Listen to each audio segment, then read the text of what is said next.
예, 언제나처럼 신율의 뉴스 정면 승부. 오늘 하루의 정치 뉴스 알아보는 뉴스 인앤아웃으로부터 시작을 할 텐데요. 오늘도 YTN에 여러분이 너무너무 좋아하신다라고 주장하는 이우영 아나운서 나와 있습니다. 어서 오십시오. 안녕하십니까, 주장꾼 이우영입니다. 글쎄 이 주장인 것 같아요. 네. 네. 저는 주장을 한 적이 없는데 어느덧 이런 프레임이. 아니죠. 네. 이런 거 안 하면 나중에 굉장히 나한테 뭐라 그러잖아요. 이렇게 또 프레임이. 네. 아니 프레임이 아니라 사실인데. 그 봐요. 네. 그 봐요. 그렇게 되잖아요. 프레임이 씌워졌네요. 할 말이 없을 때는 기침하는 게 네. 제일 좋아요. 네. 네, 죄송합니다. 어떻게 기침도 아주 연기력이 발군이에요. 보니까.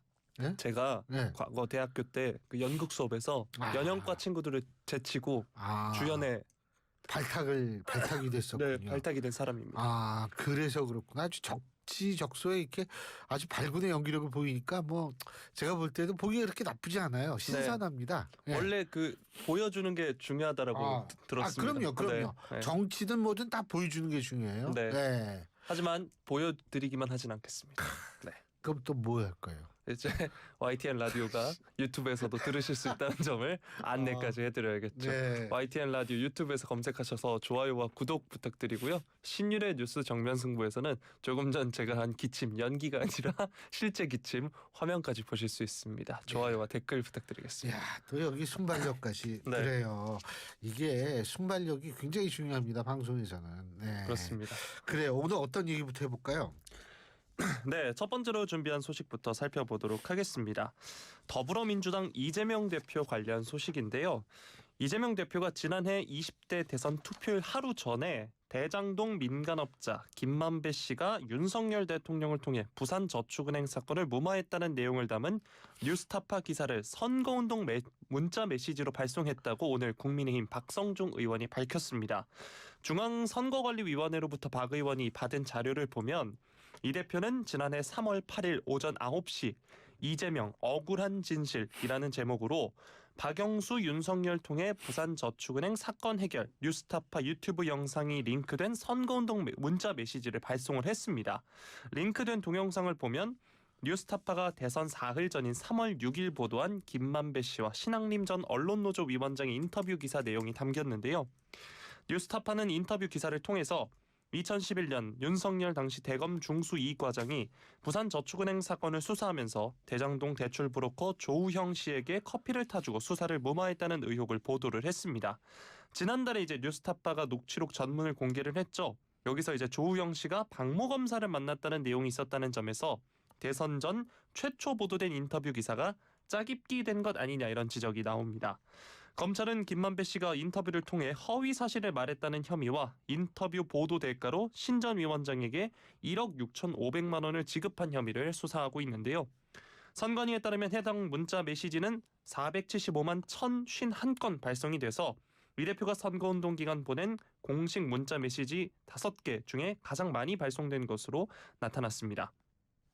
이 문자 메시지는 같은 날 오전 10시 마지막으로 발송된 선거 독려 문자 메시지 건수 467만 4,827건보다 많았는데요. 이 대표가 대선에서 47.83%를 득표를 해서 문자 메시지 5회 발송 비용 7억 1,700만 원을 보전받았습니다. 문자 한 건당 10원으로 계산하면 뉴스타파 기사 문자 메시지 발송에만 최소 4,700만 원 가량이 들었을 것으로 추산이 되고 있고요.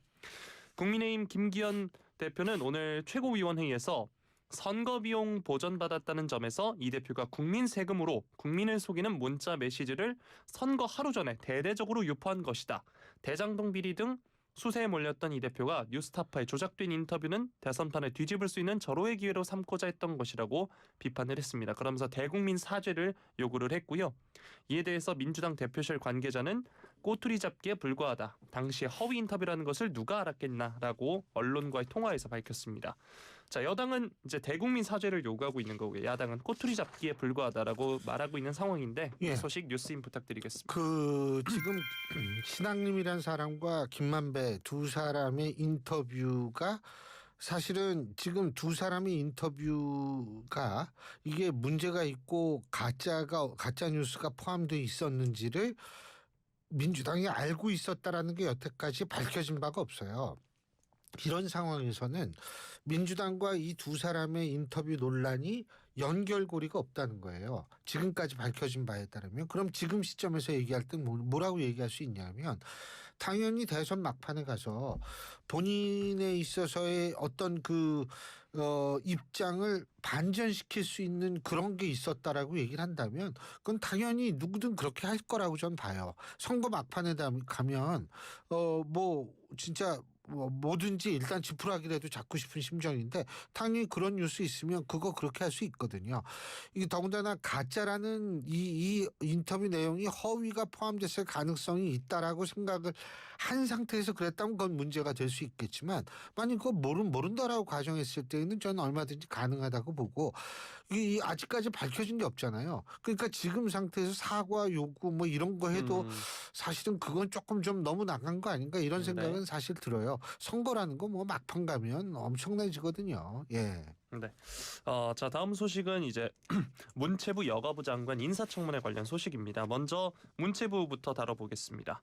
유인촌 문화체육관광부 장관 후보자 오늘 MB정부 장관으로 재직하던 당시에 블랙리스트는 실체가 존재하지 않았다 이렇게 말을 했는데요. 야당 의원들의 질의에 대해서 분명히 말씀드리지만 이명박 정부에선 블랙리스트라는 말도 없었다라면서 이야기를 했습니다. 임종성 더불어민주당 의원은 문화예술계 블랙리스트 진상조사 및 제도개선위원회가 이명박, 박근혜 정부 당시 블랙리스트 사건 경위와 사실관계 등을 기록한 백서에 유 후보자 이름이 104번 언급됐다고 지적을 했는데요. 유 후보자는 이에 대해서 그런 걸 처음 알았다. 백서는 사실 일방적으로 기록된 것이다라면서 반박을 했고요. 박근혜 정부 시절 블랙리스트 사건과 관련해서 장관, 청와대 수석과 행정관, 문체부와 산하기관 직원들이 구속되고 징계받았다면서 제 이야기를 104번씩 거론하면서 왜 저를 구속 안 했는지 궁금하다라고 반문을 하기도 했습니다. 유 후보자는 2010년 문체부 장관 재직 당시 국가정보원으로부터 예술계 종북 세력의 반정부 정치활동 무력화 문건을 직보받았다는 의혹 제기에 대해서도 부인을 했습니다. 또 장관 재직 당시 김윤수 국립현대미술관장, 김정헌 한국문화예술위원장 등 산하기관장들의 사퇴를 압박했다는 의혹에 대해서도 반박을 했고요. 자, 이번에는 여성가족부 장관 후보자 청문회를 이야기를 해보겠습니다. 김행 여성가족부 장관 후보자가 이번에 인사청문회에서 김건희 여사와 친분으로 여가부 장관 후보자가 됐다는 민주당 논평 등이 있다라고 하면서 이런 국민의힘 조은희 의원 발언에 대해서 본인이 언론과 정당, 정치권에서 거의 40년 활동을 했는데 어떻게 김건희 여사가 자신을 픽업해서 이 자리에 가져다 놨다고 하느냐라고 항변을 하기도 했습니다. 그러면서 김건희 여사는 문화에서 굉장히 성공한 전시 기획자이고 기업인이지 않냐. 어떤 사람이 했던 역할과 성과는 그 사람이 해온 것을 보면 알 수 있다고 생각한다면서 저는 사실 김건희 여사를 몰랐다라는 점을 거듭 강조를 했습니다. 오늘 이제 김 후보자의 해명은 장관 후보자 지명 인사에 김건희 여사가 있다는 야권 일각의 주장을 적극적으로 반박하기 위한 것으로 현재 풀이가 되고 있습니다. 김건희 여사와 지인이 겹치지도 않는다라고 이야기를 했고요. 우여곡절 끝에 열린 두 장관 후보자의 인사청문회였습니다. 야당의 공세 그리고 여당과 후보자들의 방어로 이뤄진 청문회였는데요. 청문회에서의 후보자들의 발언은 어떻게 들으셨나요? 제가 좀 안타깝게 생각하는 게 청문회에서 질문하는 측도 이 의혹적인 할 수 있어요. 근데 이게 사실 구체적인 확실한 증거를 들이대면서 어떤 문제를 제기한다면 제가 볼 땐 그거는 상당히 중요한 정보고 그 사람을 평가할 수 있는 하나의 기준이 될 수 있을 거예요. 그런데 이렇게 쭉 보면은 의혹제기는 하는데 이게 구체적인 증거가 없잖아요. 예를 들면 김건희 여사하고 김행 후보자 사이가 어땠는지 구체적인 증거가 있어야 될 거 아니에요. 네. 근데 그런 거 없이 김건희 여사가 시킨 거 아니야. 이런 식으로 주장을 하고 한쪽은 걸 부인하면은 국민들은 그냥 피곤만해지지 이게 뭔가에 대해서 관심을 가질 수도 없어요. 참. 오늘 야구했더라고요. 네. 일본하고. 이겼습니다. 이겼죠? 네. 2대 0이더라고요. 네. 예. 보세요. 야구 얘기를 하지 사람들이 청문회 얘기를 안 해요. 그렇죠. 네? 네. 이게 왜 그러냐면 어떤 구체적인 사안을 가지고 이걸 가지고 들이대면서 당신 그랬지 않느냐 이렇게 해야 되는데 뭐 블랙리스트 백서 그 백서도 제가 알기로는 이게 뭐 당사자의 얘기를 담기보다는 뭐 이런 얘기가 있다 누구한테 들었다 이런 얘기가 많은 모양이더라고요. 저도 뭐 보질 못해서 잘 모르겠지만 그러니까 좀 구체적인 증거를 가지고 얘기를 하고 이렇게 하면 정말 문자 그대로 후보자의 자질과 자격을 우리가 판단할 수 있는 청문회가 될 텐데 뭐 그냥 이런 의혹이 가깝잖아요. 뭐 이런 식으로 계속된다면 저는 이거는 조금 좀 개선이 될 필요가 있지 않을까 이런 생각이 들어요. 네. 들리는 소문에 의하면 뭐 누구랑 친하다며요? 이거하고 똑같거든요. 근데 왜 좋아해요? 또 어떤 혹시 뭐가 훅 드러나 지금 네, 긴장하고 그렇죠? 있었습니다. 그런 것 같아요. 네. 저도 이제 정치권 뉴스를 다루다 보면 가장 많이 언급하는 단어가 의혹인데 문제 제기. 문제 제기 의혹인데 구체적인 증거를 들이대면서 의혹 제기를 하는 건 좋아요. 네. 근데 그게 이제 청문회의 취지죠. 근데 오늘도 뭐 이렇다 할 구체적인 증거가 하나도 안 나온 것 같더라고요. 네. 이게 어느 정당이 이제 정권을 잡든 반복되는 현상이었던 것 같습니다. 자, 다음 소식 살펴보겠습니다. 이균용 대법원장 후보자 임명 동의안의 국회 본회의 표결이 하루 앞으로 다가왔습니다. 일단 더불어민주당에서는 이균용 불가론이 강화하는 분위기인데요. 대법원장 공백에 따른 역풍의 우려가 있지만 역량이 부족한 것은 물론 자녀 재산 형성 과정 등이 이런 의혹이 소명되지 않았다면서 부결해야 된다는 여론이 확산하고 있다고 합니다. 또 일부 성범죄 판결의 항소심에서 합리적 이유 없이 감형했고 보수적 성향의 판결이 많다라면서 편향성을 지적을 한 건데요. 신현영 의원의 경우에는 KBS 라디오에서 인사청문 과정에 불성실하게 임한 점을 부각하기도 했습니다. 재산신고 누락 부분을 몰랐다고 하는 대답에 국민이 납득할지 의구심이 있다. 청문회에서도 키득키득 웃는 등 진지하지 못한 모습을 보여서 야당 의원들의 분노를 자아냈다라고 이야기를 했고요. 민주당은 야당이 대법원장 공백 사태를 방치해서 재판 지연을 늘리고 사법정의도 지연시킨다는 여당의 공세에는 적임자가 임명돼야 한다는 원칙론으로 맞서고 있는 모양새입니다. 민주당이 어제 의원총회에서 이 후보자 임명 동의안 표결에 당론으로 임할지를 논의했는데 결론은 내지 못했다고 하고요. 내일 본회의에 앞서서 다시 한번 의원총회를 열고 이를 논의한다고 합니다. 또 정의당의 심상정 의원도 국회 기자회견을 통해서 윤 대통령은 이른 시일 내에 대법원장 후보를 추천하라면서 국민 눈높이에 부합하고 사법부 권위를 높일 후보를 물색해달라고 촉구하기도 했습니다. 자, 이번엔 여당 입장을 살펴볼 텐데요. 국민의힘은 이균용 대법원장 후보자 인사청문회에서 치명적 결격 사유가 발견되지 않았다면서 민주당의 임명동의안 처리 협조를 압박을 했습니다. 윤지혁 원내대표는 이 후보자가 이전 대법원장 후보에 비해 결격 사유가 특별히 더 크지도 않은데 한사코 반대하는 것은 어떻게든 정부, 여당의 발목을 잡으려는 것이다라고 지적을 했고요. 재산 신고와 관련해 후보자가 철저하지 못했던 점은 다소 인정이 되지만 이를 치명적 결격 사유로 보기는 어렵다. 김명수 전 대법원장도 아파트 다운 계약서 작성 등 도덕성 문제가 제기됐지만 국회 인준을 통과했다라고 지적을 했습니다. 강민국 수석 대변인은 어제 민주당 일부 의원들은 이 후보자를 낙마시켜야 한다는 편지를 동료 의원들에게 보내면서 부결 동참을 촉구했다고 한다. 이는 인사안을 무기명 비밀투표로 하도록 한 국회법 취지마저 무시한 처사이자 의회 민주주의 농락이나 다름없다라고 이야기를 했습니다.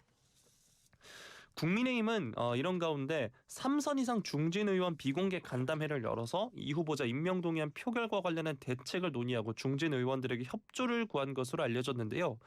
이런 소식도 전해졌습니다. 민주당 비명계 인사들을 개별 접촉해 물밑 설득 작업에 나설 것이다. 이런 소식도 전해지고 있는데요. 지금 35년 만에 대법원장 인준 동의안 부결, 사법부 공백 사태 이런 게 현실화될 가능성이 나오고 있는 상황입니다. 민주당 입장으로선 역풍으로 다가올 수도 있다는 전망도 있는데 그럼요. 어떻게 보시나요? 저는 역풍만 이거 불교시키면 역풍 될 수 있어요. 자, 왜 역풍이 오는지 한번 따져봅시다. 일단은 대법원장이 공백이 됐을 때에는 문제가 어떤 문제가 발생하냐면 대법관 이제 임기 끝나는 사람들 새롭게 임명해야 되는데 여기에 차질을 빚을 수가 있어요. 네. 이렇게 되면 대법원 자체가 제대로 제 기능을 수행하기 어렵게 됩니다. 그럼 그 피해 누가 봅니까? 일반 국민들이 네. 볼 수가 있어요. 그리고 또 한 가지는 뭐냐면 사실 행정부에서도 민주당이 지금 해임 건의안, 국무총리 해임 건의안 통과시켰죠. 이상민 장관 탄핵 소추안 통과시켰죠. 그리고 수시로 해임 건의안하고 뭐 탄핵하겠다는 얘기 계속 나오죠. 이런 상황이고, 그리고 그러니까 행정부도 지금 굉장히 흔들릴 수 있는 상황을 민주당이 만들고 있어요. 입법부는 본인들이 이제 압도적 다수 권력이기 때문에 거기에서는 본인들이 원하는 식으로 행동을 실제로 단독 통과시키는 것을 통해서 보여주고 있어요. 이러면은 일반 국민 입장에서 볼 때는 자, 이 행정부도 흔들고 사법부는 마비시키고 입법부는 자기 마음대로 하고 이런 느낌을 줄 수가 있어요. 이거는 엄청난 부담이 될 겁니다. 총선 앞두고. 그래서 제 개인적인 생각입니다만은 민주당이 통과시킬 거라고 봐요. 왜 그러냐면 이게 부담이 너무 크거든요. 네. 그러니까 문제제기 차원에서 흔들 수 있는 데까지 끝까지 한번 흔들어 보고 통과는 시킬 가능성이 있죠. 그러니까 거기에서 가장 주된 그 관전 포인트는 뭐냐면 부결 당론을 정하느냐라고 하는데 전 그거 못 정할 거라고 봐요. 자유투표 하셔. 그러고 나가지고 뭐 가결시키는 거죠. 만약 이거 부결되면 글쎄요. 우리 강서구 주민 어떻게 보세요? 부결되면. 네. 강서구 주민이시잖아. 네. 이번 금요일, 토요일 사전 투표죠. 그리고 다음 주 수요일인가요? 그때 이제 투표일이죠. 네. 그거 생각하고 총선 생각하면 왜냐하면 이건 총선 때까지 가요. 이거 부결시키면. 네. 그렇게 금방 대법원장 다시 찾아낼 수 있는 게 아니니까. 아마 제가 볼 때는 뭐 그 정도 선에서 마무리되지 않을까라는 생각이 드는데 물론 이건 뭐 제 추측이기 때문에 부결시킬 수도 있죠. 엄청난 역풍이 불 거라고 저는 생각합니다. 네. 저도 오늘 이제 외출하는 길에 그 공보물이 와서 예. 지금 공약들 열심히 살펴보고 있습니다. 아, 네. 또 거짓말하네. 정말입니다. 이 공약 보고서 뽑는 사람 그렇게 많지 않아요. 저는 이제 깨어 있는 시민이니까요. 아, 네. 그래요? 네. In writing. 네. 발음은 별로인 것 같은데 어쨌든. 예. 그 방금 전까지 공보물을 보던 걸 증인이 옆에 이제 김영민 아나운서가 증인이 그래요? 있습니다. 네. 좀 이따 뉴스 할 때 여쭤보시면 됩니다. 예, 네.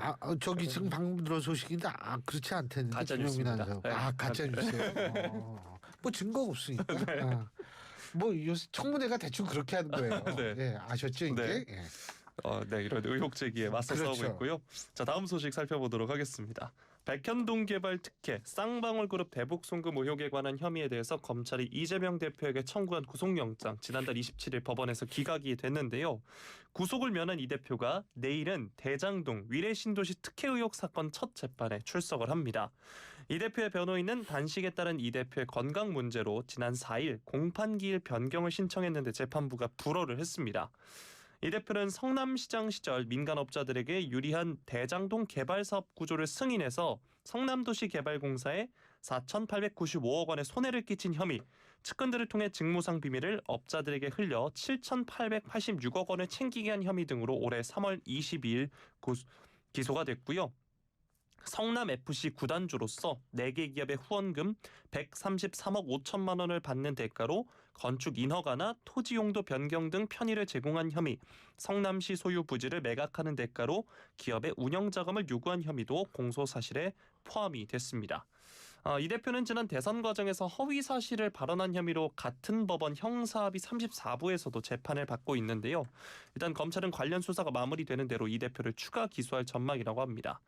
이재명 대표가 어제도 전해드렸지만 이번 주 강서구 보궐선거 선거 유세부터 합류하고 또 다음 주에 국회에 복귀할 예정이라고 했는데 이를 앞두고 일단 검찰 조사부터 나서는 상황입니다. 현 상황 어떻게 보시나요? 일단은요. 사실은 이재명 대표나 민주당 측은 지난번 영장 기각을 통해서 사법 리스크를 털어냈다라는 점을 이미지를 굉장히 주고 싶을 거예요. 그런데 이제 문제는 뭐냐면 제가 이제 한번 어떤 컬럼을 썼는데 이게 우리나라에서 일반적인 사안의 유통기한이 있거든요. 네. 유통기한이 얼마일 것 같아요? 사안의 유통기한이요? 그러니까 2주에서 3주밖에 안 네. 돼요. 그러니까 예를 들면 영장 기각 여기에서 사람들이 거기에 대해서 좀 관심을 갖는 기간이 2주에서 3주 정도밖에 안 되거든요. 그래서 최대로 잡아가지고 다음 주에 있을 재보궐선거에는 조금 영향을 미칠 수는 있죠. 그런데 문제는 뭐냐면 2, 3주 원래 2, 3주인데다가 이재명 대표가 이제 일주일에 두세 번씩 한두 번씩 계속 재판에 불려나갈 거란 말이에요. 그럼 그게 언론에 계속 나올 거 아닙니까? 그럼 언론에 계속 나올 때 사람들이 어떻게 생각하냐 하면 아 맞아 이 영장이 아무것도 아니네. 영장 기각이 이런 식으로 생각하면 사법 리스크가 다시 부각이 될 수밖에 없다는 거죠.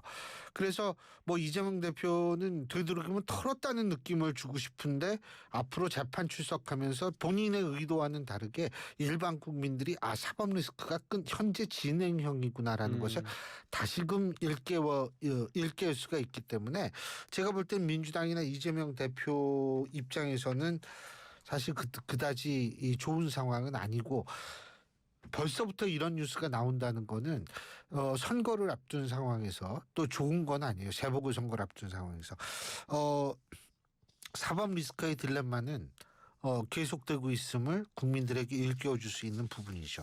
네. 자, 마지막 소식 살펴보도록 하겠습니다.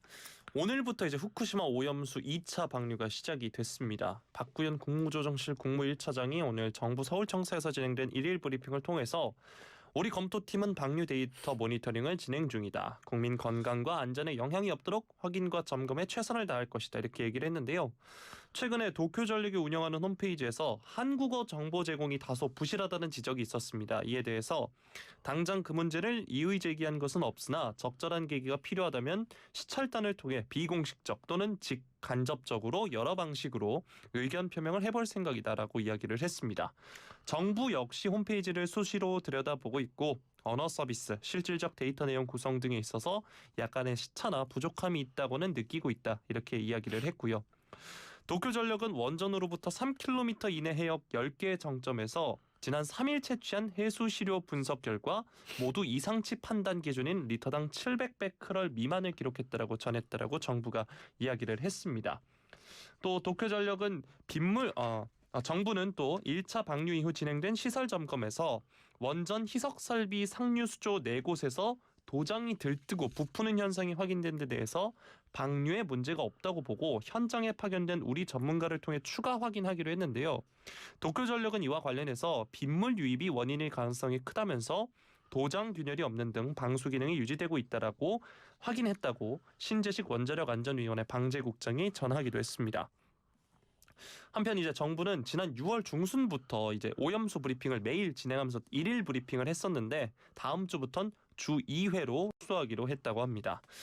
오늘 오전부터 2차 방류가 시작이 됐습니다. 일단 일본 정부 도쿄전력은 데이터상에 문제가 없다라고 하고 있고요. 정부는 앞서서 말씀드렸다시피 브리핑을 주 2회로 줄이기로 했습니다. 이 소식 뉴스인 부탁드리겠습니다. 제가 이거는 수차례 여태까지 우리 청취자 여러분들께 말씀을 드렸는데 이건 공개적으로 지금 방류하는 거 아니에요? 여기서는 문제가 발생할 확률이 지극히 전 적다는 입장이에요. 문제는 공개적으로 하지 않고 몰래 버린다든지 과거 구소련, 러시아가 우리 동해상에서 울릉도 인근 해역에서 그 몇십 년 동안 몰래 그 방사성 폐기물을 버린 문제 있었다 그러지 않습니까? 이런 것들이 더 심각한 문제지.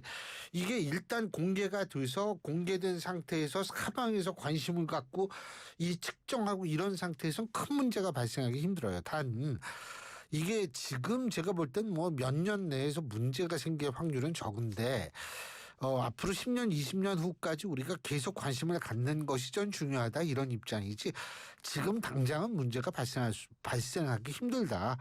그렇기 때문에 우리가 과도한 걱정을 할 필요는 없고 보다 장기적인 거. 우리가 많이 걱정한다면 제가 뭐 특정 국가 이름은 안 되겠습니다만 인근 국가에서 삼중수소 문제, 원자력 발전소 삼중수소를 항상 발생을 시키는데 그 문제 우리 좀 신경을 써야 되고 북한의 핵실험장이라든지 이런 데서 그쪽은 몰래도 아니에요. 그냥 모르는 거지 우리가.